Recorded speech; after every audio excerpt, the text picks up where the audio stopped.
Hai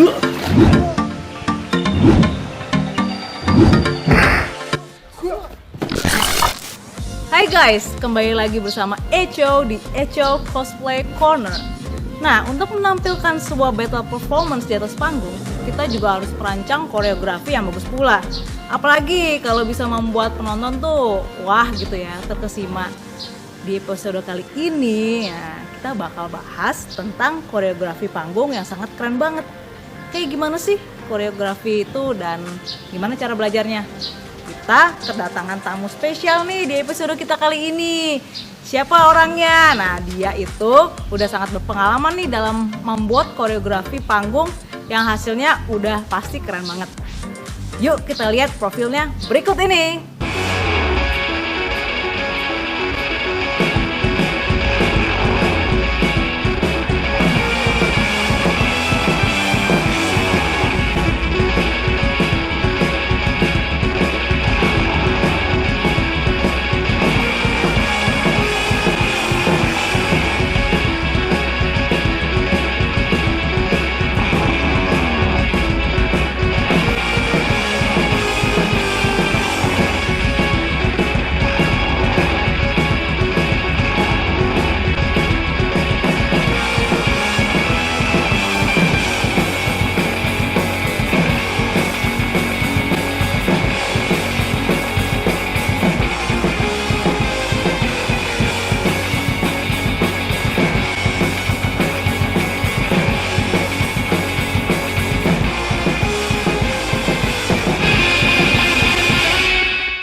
Teman-teman jangan lupa ya untuk like dan subscribe channel aku biar aku makin semangat nih bikin konten-kontennya. Thank you.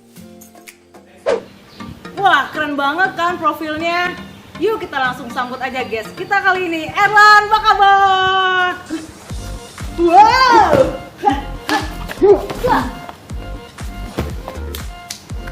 Yeay, berhasil. Mantap. Keren, thank you banget ya udah mau share ilmunya di sini. Nah, sebelum itu aku pengen ini nih nanya-nanya dulu. Nah, sama Mas Erlan, kayak gimana sih, kapan, di mana, gimana bisa berkecimpung dalam koreografi panggung ini, sama kaitannya sama cosplay itu gimana? Oke. Sebelumnya mungkin aku buka masker dulu supaya bisa ngobrolnya. Tapi perlu diingat dalam rangka ini dalam keadaan khusus ya, selalu pakai masker kemanapun kalian pergi. Mantap. Pertama kali ya Desember 2007 itu coba memakai kostum dan coba bikin kostum. Wah, apa tuh? Bukan coba.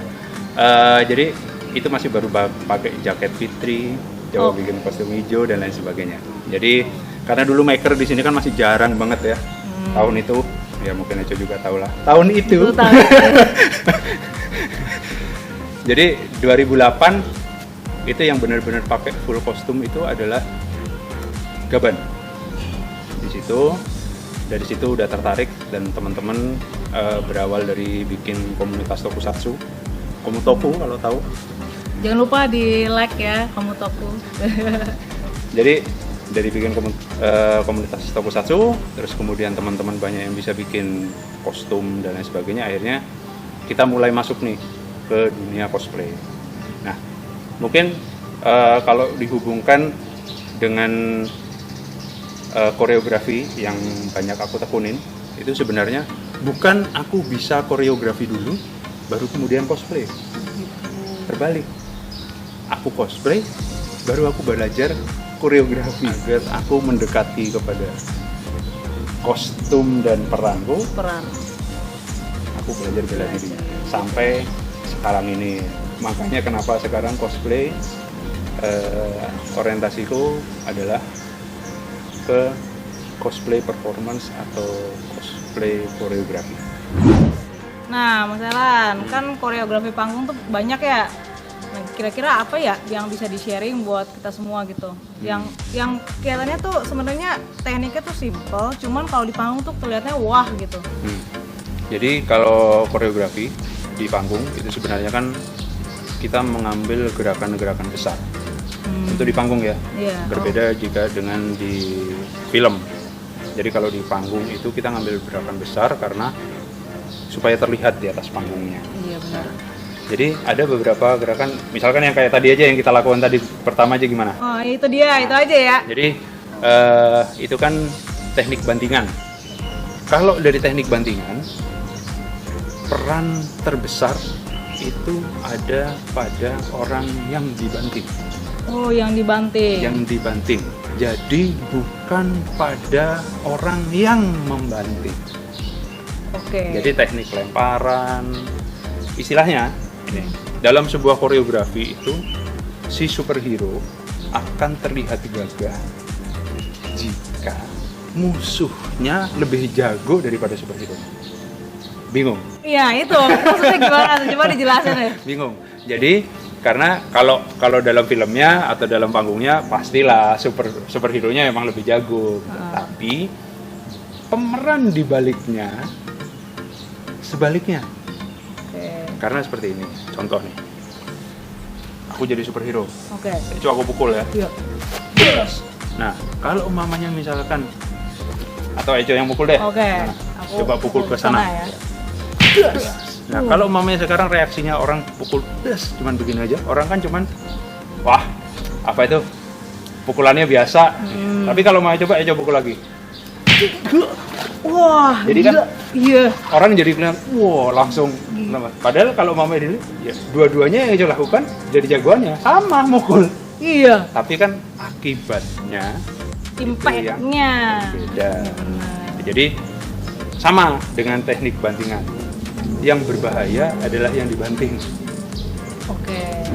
Bagaimana jatuh yang aman tapi masih terlihat Keren. wah. Wah. Gitu. Terutama kan karena kita berada di panggung ya. Panggungnya itu kan kita nggak bisa pastikan seberapa besarnya. Bisa 10 meter. Bisa 10 meter, bisa meter, yang Bang. 3 kali 3 meter. Iya. Tapi karena itu gerakan kita harus terlihat. Nah, contoh kayak tadi, itu kan tadi aku nyerang ya. Ya. Anggap aja sekarang nyerang seperti ini, terus kan ditahan. Nah, dari sini gerakan sebenarnya dari kalau mamanya bicara saya sebagai musuhnya, itu kan didorong nih. Set. Dengan kaki yang tersangkut. Nah, supaya jatuhnya aman, maka kita kasih matras sebagai tempat latihan. Ya. Jadi nantinya pada saat, yuk kita mulai coba jatuhnya. Jadi pada saat mukul pertama, masuk. Nah, pada saat ini didorong, sebenarnya dorongannya dia light saja, tapi kita sebagai musuh yang harus lompat. Nah, di sini kan menunjukkan jaraknya jadi lebar. Iya. Tapi kalau umpamanya misalkan kita melihat yang misalkan pendek, kalau panggungnya pendek, masuk, maka dibantingnya akan jaraknya pendek. Kalau mau semakin jauh,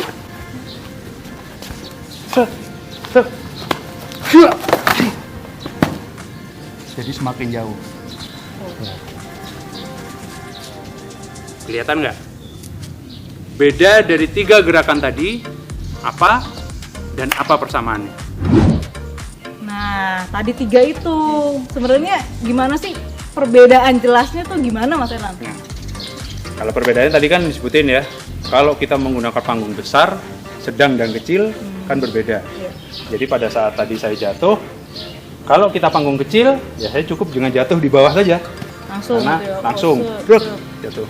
Tapi kalau panggungnya besar, harus lompat ke belakang agar kelihatan, wah gerakannya lebar, gitu. Jadi, nah itu perbedaannya dari 3 gerakan tadi yang jagoannya sama, tapi efek dari lawannya itu menunjukkan perbedaan. Nah, itu kuncinya. Lawannya itu Ya. harus mengerti itu. Kemudian yang persamaannya Hmm. itu adalah dari teknik jatuh. Gimana tuh tekniknya tuh maksudnya? Kita praktekin di sini ya. Nah, ya. Jadi perlu diperhatiin mungkin tadi pada saat jatuh semuanya itu kan tangan selalu terbentang. Tangan selalu terbentang. Itu gunanya adalah untuk menahan jatuhnya badan. Nah, tapi perlu diingat, kita saat jatuh jangan menggunakan tangan sebagai tumpuan. Jadi apa tuh Itu tumpuannya? berbahaya. Oke. Tumpuan kita adalah back. Itu yang akan dijadikan tumpuan. Mau sisi sebelah sini, mau sisi sebelah sini, ataupun jatuh dua-duanya, harus selalu menggunakan punggung. Juga bukan pantat, berbahaya. Jadi kalau mau jatuh, yang mau jatuh aja. Oh. Punggungnya yang dijatuhin dulu, dan ini ditahan, apa itu, tulang ekor ditahan dengan kaki yang naik gitu. Jika kita jatuhnya samping, sama, ini harus diluruskan. Jangan sampai pada saat jatuh kita dibanting, jatuh nih, tangan mendarat begini, ini berbahaya. Jadi jika memang jatuh begini ini lebih aman. Oh, teknik berarti jatuh aja tuh ada tekniknya ya. Iya. Jadi justru penting ya. Betul banget. Dan teknik kedua dalam jantungan, dalam jatuh itu adalah menjaga kepala. Kepala dengan cara gimana tuh? Nah, selalu menjaga dagu kita ditekuk ke dalam. Jadi kalau kita jatuh itu harus selalu ditahan di dalam. Demikian juga kalau kita jatuh harus selalu di dalam. Jadi jangan sampai kepala ini dilepas. Kalau kepala lemas begitu kita jatuh, jedok, Waduh. itu berbahaya. Kecuali kalau misalkan ada busa hati, kostum yang berhelm, Masih lebih aman. masih mungkin masih aman, terutama jika helmnya busa hati. Tapi jika helmnya resin, Bye. hati-hati. Jadi yang penting itu adalah punggung, lalu jatuh dengan punggung, mau bagian samping, mau bagian belakang, semuanya terserah. Dan kemudian menggunakan tangan sebagai Nahan. Iya. tahanan tambahan.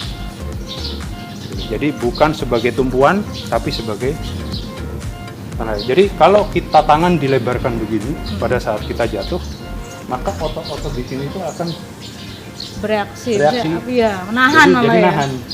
Jadi itu akan jadi bantalannya kita pada saat jatuh. Jadi di situ fungsinya lawan di koreografi juga bantingan, dan ya yang perlu jatuh-jatuh terutama ya. Itu disitulah contohnya. Nah, ini bantingan simpel ya. Oke. Nah, kita kalau umpamanya yang lebih ekstrim lagi, kita bisa lihat seperti ini.